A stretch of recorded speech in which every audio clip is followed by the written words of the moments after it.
عندي هنا سؤال بيقول which features could be consistent with the diagnosis of Bell's palsy. البيلز بولسي عارفينه بتاع الفيشيال نيرف ده. في يعني ايه الحاجه اللي كونسيستنت من دول مع تشخيصه؟ هايبر سلايفيشن ولا هايبر اكيوزيس اللي هو سماع الصوت بقوه قوي بينفول تبقى ماستيكيشن بروبلم؟ دي طبعا لا. لانه مش ملوش دخل بعمليه الماستيكيشن نفسها. انثيزيا اوف ذا فور هيد، لا بعيد جدا عن الايه الفور هيد. هو انثيزيا اوف ذا جو برضو ايه الجو سبلايد بحاجات تانية. فلكن الفيشيال نيرف الحقيقه لما بيتضرب في منطقه البيلز بولثي، المنطقه دي بالذات بعد ما فروع اوريدي ايه عدت طلعت، بيبقى ايه سبيسيفيكالي له فيتشر معينه في دول.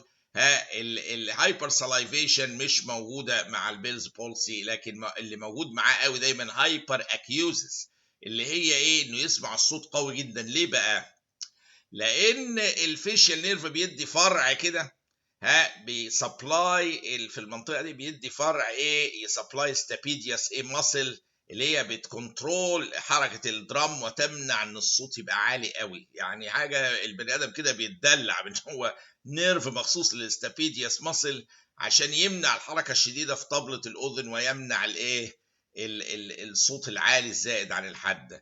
فالحقيقه لما النيرف ده يتضرب في البيلز بولسي في المنطقه اللي هو لما بيتضرب في المنطقه هنا نتيجه انفلاميشن الى اخره، بيحصل معاهم ساعات هايبر اكيوزز. دي فيري كاركترستيك. وطبعا معروف الفيتشرز الاخرى للبيلز بولسي: نوس اوف نيزوفارينجيال نيزوليبيال فولد، inability to close الاي، loss of forehead والبراو موفمنتس. هنا هو تشوف دي قادره ترفع حاجبها، دي لا.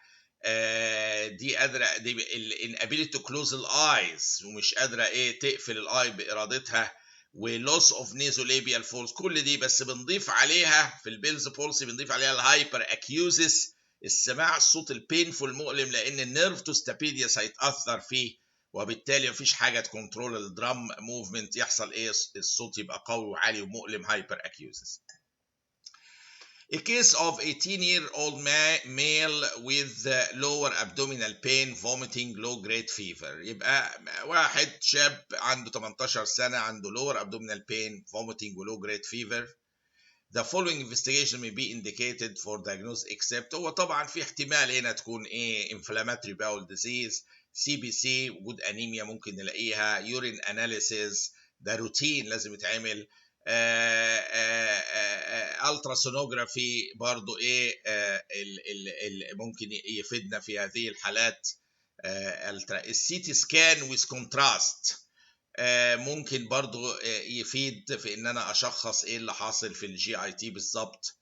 هو قايل upper GIT endoscopy، هو عاوز يعني يقول ان ده محتاج ممكن ايه lower GIT endoscopy على حسب الحالة. ولكن انا شايف طبعا هو اللي حاطط السؤال هنا عامل كومنت ديبيتابل، ليهم حق لانه هو في فوميتنج كمان. يعني ممكن يكون في كونديشن برضه مأثرة في حاجات كتير تأثر على اللور والابر جي اي تي، ولكن هو الممتحن مختار الإجابة الغلط اللي هي upper GIT endoscopy هنا اهوت.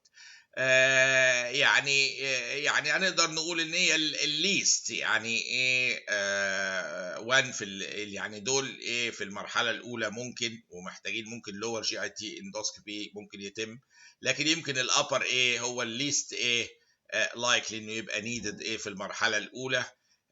ولكن ده ما يمنعش ان ممكن حالات ممكن نضطر ايه نعمل فيها برضو ابر. لكن هو مختار الاجابه الغلط هنا اللي هي الايه الابر جي اي تي اندوسكوبي في حاله ايه من اللي هو ايه مينلي ايه لور جي اي تي ايه كومبلينز. الفوميتنج الحقيقه طبعا ممكن يجي من intestinal causes of vomiting، فيعني الحقيقه مش شرط ايه انها تبقى من الاستومك او كده intestinal causes، فهو كل الاتجاه حاجه لور جي اي تي، ولذا فكان اختار الاجابه الغلط هو ان الابر جي اي تي اندوسكوبي تبقى في الاول كده. لا مش شرط، لان الكلام كله عندي على حاجات ايه ممكن تمشي في الانتستين والكولون، لور ابدومينال بين وفوميتنج من الانتستين بيجي ولو جريد فيفر، كل دي انفلاماتوري باول ديزيز في اللور بارت اوف ذا ابدومين. فما كانش في نيد للابر اندوسكوبي ايه في الاول لحد ايه ما نتاكد نشوف احنا ايه شغالين فين بالظبط. For a child 15 كيلوغرام with severe dehydration. السؤال ده بيجي كتير بأرقام مختلفة، يعني أنا مبسوط قوي من كده.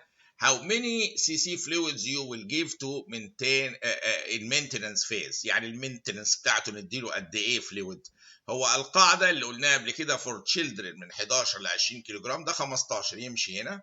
الديلي فلويد ريكويرمنت بتاعتهم في السيفير دايدريشن 1000 ملي لتر زائد 50 لكل كيلو فوق ال10. طب انا عندي هنا وزن الواد ده قد ايه؟ الطفل ده 15 كيلو، يبقى هنديله 1000 و50 لكل كيلو فوق ال10، يبقى 50 في 5 كيلو هم فوق ال10، 250 مع ال1000، يبقى الحل ايه؟ 1250. وهي دي الاجابه اللي هي اتبنت على ان احنا نعرف الكالكوليشن دي.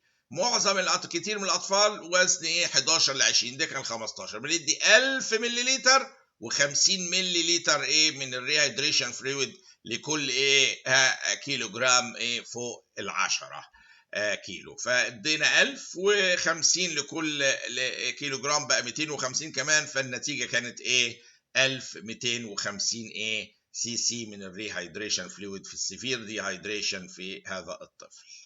والى اللقاء مع السؤال القادم.